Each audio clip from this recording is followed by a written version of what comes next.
شغلة صدمتني، مواطن أمريكي مستثمر بسوق الأسهم العراقي، وإحنا كعراقيين ما ندري أصلا عندنا سوق أسهم عراقي. الشغلة العجيبة قال كل الشركات المدرجة بالسوق ما تمثل 5% من الناتج المحلي الإجمالي، وتتحقق أرباح كلش حلوة. قارنها بأمريكا اللي سوقها يمثل 170% من الناتج المحلي الإجمالي. قال هاي الفرصة كلش كبيرة لأن السوق بعد بدايته وبيه مستقبل حلو.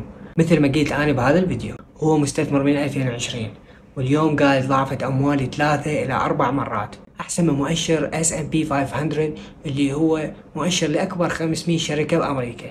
حكى عن الفوركس هو وستمارة وقال هو أشبه بالقمار من وجهة نظرهم، وسألوه إذا أكو نصيحة يقدمها لأي شخص، قال فكر باللونج تيرم.